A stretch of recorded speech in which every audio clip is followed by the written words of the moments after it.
मेरो नाम खुमन गुरुङ हो। म स्याङ्जा जिल्लाबाट हो र म अहिले यहाँ प्रि आर्मी ट्रेनिङ स्कुलमा ट्रेनिङ गरेको लगभग 9 महिना भयो। म यकिन गुरुको भ्लग पहिल्यैदेखि हेर्ने गर्थेँ र एकदम मलाई भ्लग हेर्दाखेरि एकदम राम्रो लागेको थियो यो ट्रेनिङ सेन्टर। त्यसैले म यहाँ आएँ र यहाँ आएर बुझ्दा राम्रो रहेछ ट्रेनिङ होस्टेल। गुरुहरूको गाइडेन्स राम्रो पाएर म सेन्टर सिलेक्सनमा आउन सफल भएँ र भोलि म सेन्टर सिलेक्सनको लागि भोलि क्याम्प छिर्दैछु।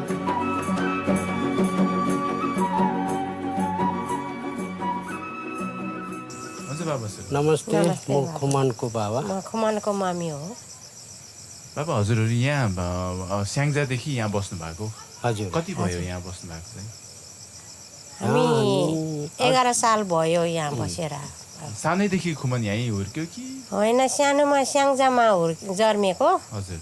अनि 5-6 वर्ष हुने बेला पोखरा लग्यो, उहाँ स्कुल राख्यो। अनि फेरि ठुलो दिदी भाइहरू माथिबाट आएर सानो दुइटालाई यहीँ ल्यायो फेरि पढ्नलाई। भनेपछि यहाँ झरेर 11 वर्ष भयो बाबु। अनि सानैदेखि खुमनलाई हुर्काउनु भयो तपाईँहरू आफैले नै? हजुर। अनि सानोमा चाहिँ कस्तो थियो खुमन बाबा? सानोमा खुमन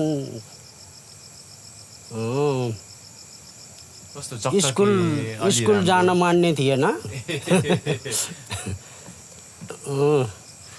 स्कुल जाऊ भन्यो भने मम्मीलाई भन्थ्यो, अब म फर्केर आउँदाखेरिमा मम्मी घरमा हुन्न, म जान्न भनेर भन्थ्यो। अनि मिसहरूलाई पनि पिट्थ्यो उसले। सानोमा मिसले बोकेर लान्थ्यो फेरि गाउँमा, त्यो शिशुमा पढ्दाखेरिमा। त्यहाँबाट 1मा पुगेपछि फेरि पोखरा लैहाल्यो। पोखरामा कालिकामा होइन, कालिकामा 1 वर्ष नेपाली भाषा सिक्ने भनेर कालिकामा राख्यो। त्यहाँदेखि फेरि 1 वर्ष त्यहाँ राखेपछि गोल्डन फिचरमा पढायो। गोल्डन फिचरमा पढेर 4सम्म कि कतिसम्म? खमन 4, सिद्धले 5 भएर 4-5 भएर यहाँ ल्याएको खमनलाई। बाबुले एसएलसी दिएको चाहिँ कहाँबाट? यहीँ बुटोलदेखि नै? अनि एसएलसीमा अनि उसको त्यो सानोमा चाहिँ सानैदेखि नै भर्तीमा अलिकति लगाव थियो, म सानैदेखि भर्ती हुन्छु भन्ने थियो कि पछि नै तपाईँहरूलाई थाहा भयो म भर्ती देखाउँछु, अलिकति इन्ट्रेस्ट देखाएको जस्तो भयो तपाईँहरूलाई, कि ऊ आफैले भन्यो कि तपाईँहरूले फोर्स गर्नुभयो? होइन, उसले आफूले चोइस गरेको सानैदेखि होइन। हजुर। म पनि भर्ती बन्छु भनेर उसले पनि कोसिस गरेको सानैदेखि। बाबा, अनि खुमन त पहिलोचोटि देखाउने बित्तिकै फर्स्ट एटेम्पमै भर्ती भयो हो? तपाईँहरूले कतिको मनमा चिताउनु भएको थियो बाबु भर्ती हुन्छ जस्तो लाग्थ्यो कि अर्को वर्ष त जसै होला, अथवा अहिले भए नभए के सोच्नु भएको थियो? के अरे, खुमनले भने थियो अब मैले फिजिकल चाहिँ सबै सक्छु के अरे बाबा, मेडिकल र एजुकेसनमा के हुन्छ भनेर भनेको थियो कि हामीले भन्थ्यौँ हुन्छ तिमी चाहिँ पहिल्यैचोटिमा भएरै जान्छ तिमी भनेर हामीले पनि हौसला दिन्थ्यौँ उसलाई। अनि ऊ हामीसँग हुने बेलामा त ऊ एकदमै मेहनती थियो, साथीहरूसँग नि मजाले मिल्ने है। उसको गुरुङ साथीहरू 1-2जनासँग गुरुङ भाषामै मजाले कुरा गरेर उनीहरू मजाले ट्रेनिङ गरिरहेको हुन्थ्यो। घरतिर चाहिँ कतिको बोल्ने, कतिको कस्तो थियो खुमन? ऊ खासै काम परे मात्रै बोल्ने, नै त धेरै बोल्ने थिएन कि त्यो। साथीसँग बोल्ने, त्यतिकै फाल्टुमा धेरै नबोल्ने वाला छ, खासै धेरै बोल्दैन। तपाईँहरूले खुमन नाचेको देख्नु भएको छैन? अहिलेसम्म देख्नु भएको छैन? उता त मजाले नाच्थ्यो त ऊ। यहाँ त नाचिराखेको देउसी भैलोमा। हजुर। अनि देउसी भैलो तिहारमा बेसरी खेल्ने के अरे, देउसी भैलो साथीहरूसँग नाचिराख्थ्यो। हजुरहरूको परिवारमा खानदानमा अगाडि कोही भर्ती हुनुभएको थियो ब्रिटिस आर्मी? छैन। खुमन पहिलो हो खुमन। गाउँमा चाहिँ? गाउँमा पनि हाम्रो सन्तानमै थिएन क्या। हामीले थाहा पाएदेखि ए भनेपछि हजुरहरू पहिल्यैदेखि खेती किसानी गरेर आइराख्नु भएको? हजुर। खुमन चाहिँ पहिलो भयो गाउँबाट नै भर्ती हुनेमा? ए अरू सिङ्गापुरतिर ब्रिटिसतिर पनि कोही पनि थिएनन्? छैन, हाम्रो खलकको कोही पनि छैन। ए राम्रो भएछ है। अब त्यो भर्ती लाग्ने बेलामा नि बाबा, त्यो बाबुले भित्रबाट फोन गर्यो होला तपाईँहरूलाई? हजुर। बाबा म भर्ती लागेँ भनेर बाबालाई गर्नुभयो कि आमालाई गर्नुभयो? मम्मीलाई गरेको थियो। ए कस्तो कस्तो कस्तो हुँदो रहेछ त्यति बेला फोन आएर बाबुको त्यसरी भर्ती लाग्यो भन्दाखेरि कस्तो हुँदो रहेछ? मम्मी म पास भयो अनि भनेर फोन आउँदा त बेसरी खुसी लाग्यो बाबु, बेसरी खुसी लाग्यो। अनि तिम्रो मेहनतको फल खेर गएन, तिम्रो मेहनत तिम्रो सपना पुरा भयो र अझै राम्रो गर है भन्ने थियो। अनि हामीलाई आमा बाबालाई सबैलाई खुसी भयो बाबु, एकदमै खुसी हुनुभयो? हजुर खुसी भयो, बेसरी खुसी भयो। अनि तपाईँहरू भेट्नुलाई बाबुलाई भेट्नुलाई जानुभयो क्याम्पमा? हजुर। कस्तो देखिएको रहेछ बाबुलाई ड्रेस लगाउँदाखेरि? चिन्नै नसकिएको त्यहाँ त हुलमा त। तर बाबु त सर्लक्क परेको अग्लो थियो नि त, राम्रो देखियो होला। हामीले फोटोमा त राम्रो देखेको थियो, तपाईँहरूले कस्तो देख्नुभयो? राम्रै देखेको। नजिकै आउँदा बल्ल चिन्यो, न त बिचमा त टाढा त त्यो पुरै खेल्नेमा त चिन्न सकेन। हामीले सबै बाबु उस्तै उस्तै चिन्नै नसक्ने। के अरे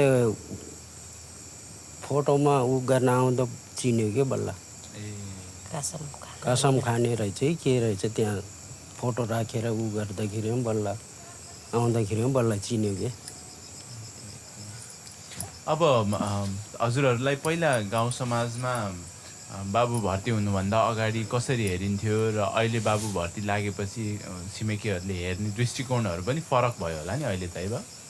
कि के छ, उस्तै छ कि खुमनको बाबा भनेर अलिकति अलि रेस्पेक्ट गरे जस्तो, अलि मान गरे जस्तो गर्नुहुन्छ कि के गर्नु? अलि मान गरे जस्तो त हुने रहेछ। सबैले बधाई दियो, ल खुसी भयो। अनि ल सबैलाई बधाई चाहियो, खुमन भर्ती भएछ भन्नुभयो सबैले, छिमेकी दिदीबहिनीले, गाउँले, समाजले। ल ल भने हामी पनि खुसी भयो, त्यही हो। राम्रो लाग्दो रहेछ। हजुर। अब बाबुले भिडियो हेर्दै छ होला, हजुर। बाबुलाई के भन्नुहुन्छ? तपाईँले यत्रो समय हुर्काउनु भयो, अहिले नचाहँदा खुसीको कुरा भनौँ न, धेरै टाढा जानुहुन्छ तपाईँहरूबाट। भिडियो हेर्दैछ भने बाबुलाई के मेसेज, के सन्देश दिनुहुन्छ? उहाँ राम्रोसँग बस अथवा केही भन्न चाहनुहुन्छ अन्तिममा? राम्रोसँग बस, राम्रो कसैसँग कल झगडा नगर्ने होइन, दिएको ड्युटीहरू चाहिँ राम्रोसँग गर्ने। रिसायो भने साथीभाइसँग ठुलो स्वर नगर्ने, नबोलिकन बस्ने भनेर त्यही सिकाउँछ मैले। अनि राम्रोसँग आफ्नो टाइममा ड्युटी गर्ने, टाइममा ड्युटीको टाइममा सबैले खाना दिने बेला खाने, आफ्नो ड्युटी गरेर बस राम्रोसँग भनेछ मैले पनि अस्ति फोन गर्ने बेला बाबु। त्यही भन्न चाहन्छु।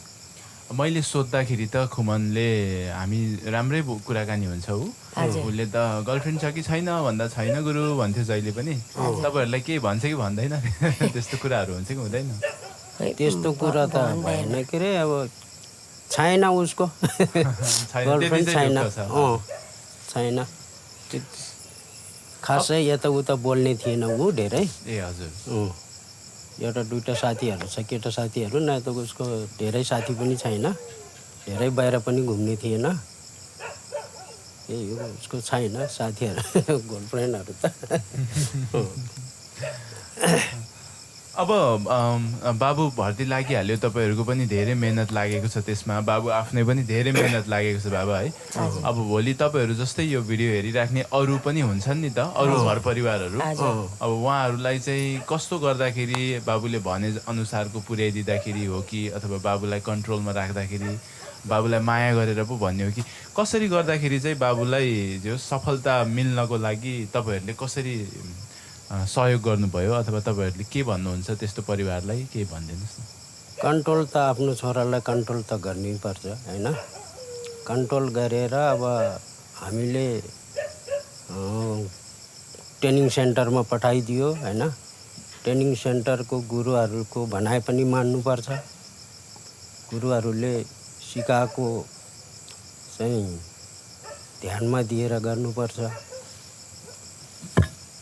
गुरुहरूले जे भन्छ त्यो गर्दै गयो भने बल्ल सफलता हुन्छ के अरे। अब गुरुहरूले भनेको नमान्ने एकतिर उ गऱ्यो भने त अब कहाँ हुन्छ हैन।